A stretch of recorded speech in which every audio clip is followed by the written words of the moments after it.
So I'm here visiting some lovely clients, Suzanne and Alan, who have set up their tiny home, porch and pot. So they got a modular setup from us.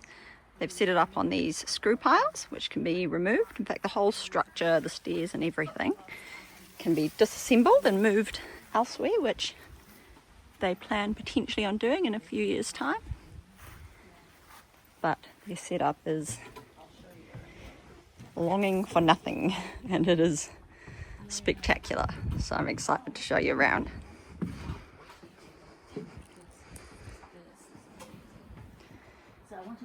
So here's the beautiful porch, which is about 6 meters by 3.5 from memory. That's a beautiful Mum and Suzanne having coffee. That's a beautiful lounge suite with the gas fire, but on top of that it's got this awesome pizza oven, which is yet to be used, but I'm sure Suzanne will cook up a storm in it. One day. And these beautiful blinds as well, which people underestimate the need for the shaded blinds because it does get really hot here in New Zealand, but then the cafe blinds as well for keeping the rain out. So these double blinds are super cool. I've actually never done them before, but Suzanne wanted them and I think it was a great idea. So into the main house, and you step straight into the kitchen. So this design was based on our Sophie.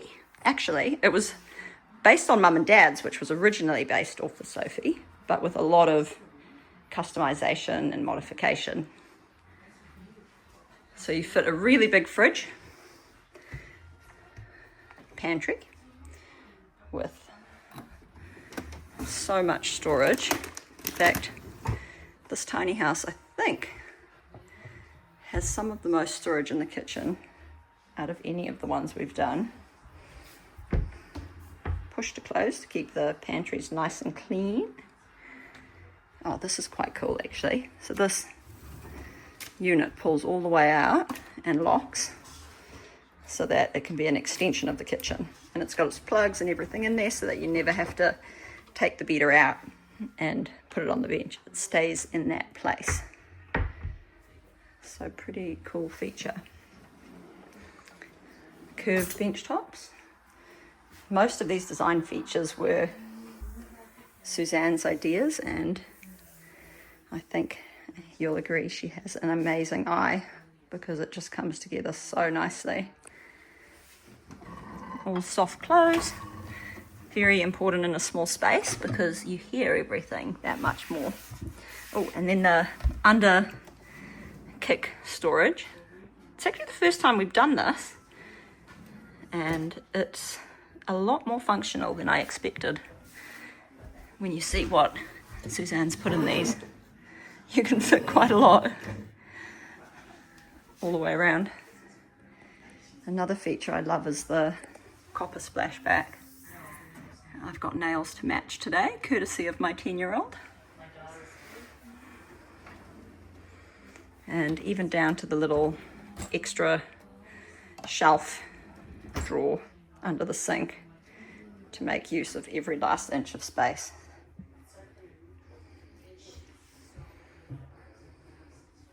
This house was extremely well thought out, and specific items requested by the clients. There is a beautiful pendant light that we're going to install up there actually, which you'll see out here. So it's going to have these glass chunks, glass bricks going all the way around with a special type of bulb behind it. It's going to make it look like fire.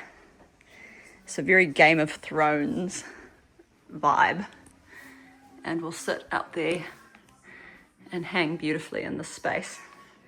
So everything in this house is just so well put together and so well selected.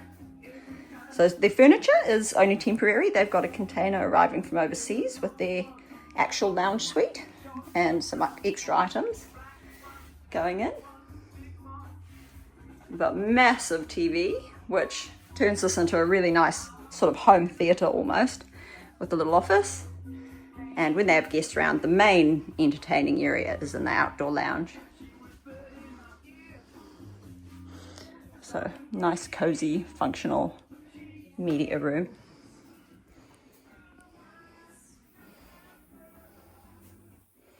This is another feature which Suzanne requested, and I love it. The curved bench tops and the two different materials. Haven't done that before, but I will most definitely be doing it again. Then under the stairs is a continuation of the kitchen, and amazing how much you actually get into the storage space all the way up.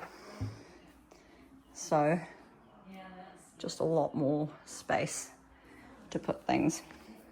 So through this little hallway, you've got the back door with a bit more storage, making up the last of the storage under the stairs, and then this back door which goes out onto an entry porch, and that just creates a nice functional shelter when you get home and have to get into the house without getting wet. So very functional back entry. And on into the bathroom, which is beautiful. Little footlights that turn on automatically, cool feature. And the beautiful penny tiles.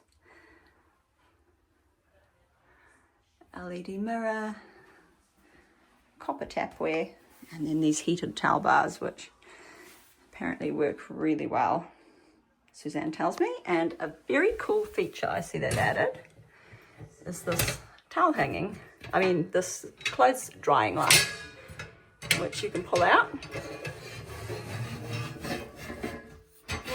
and dry your washing, and it hangs over the heated towel bars, so it dries the washing really quickly and effectively. So very smart use of space there.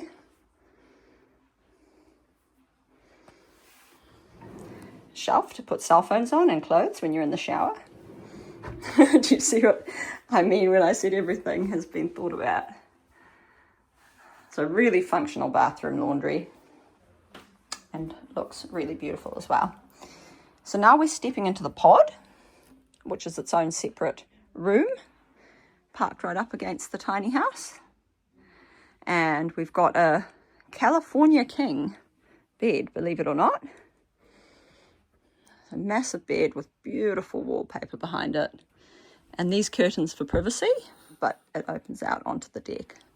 So when you haven't got people around, you could leave it open, but if you've got people around, you'll probably close it and keep your room a private space. Beautiful views out here, so you can lie in bed and just look out over the beautiful scenery. We still have to add a wardrobe door onto this space. We're just trying to figure out what the best solution is for it, bifolding or something else, just because we've got this vent to work with. And isn't my nail polish spectacular? Yeah, you can tell I've got little kids. But yeah, door still to be added, but a big walk-in wardrobe with plenty of space. Way bigger than what most people say they have in their conventional sized home. So upstairs is the spare room and a storage room. So on this side you've got the storage room, which they're still in the process of moving in, so stuff to sort out. And then you've got the walkway with this really cool seating area. Still have a few things to find out where they're going and where the home is going to be, but this eventually will be a seating area and potentially even an office with a movable desk that will slide over here whilst you look out over the view. So really cool additional space you get up here without losing much from the other side at all. And in this room you've just got another bedroom, guest room, and extra storage. Temporary blinds have just been popped up, but nice drapery and blinds planned for this space. but a very functional room where you can stand up, walk around, and yeah, plenty of room. So this is an update on Suzanne and Alan's beautiful home. Still a few things to do and a couple of finishing touches, but all in all, I think everyone will agree that it is just exquisite. Mum's outside having a cup of tea with Suzanne, and she reckons she has tiny home envy. Mum and Dad's home was the one that inspired this one, but they definitely stepped it up a notch.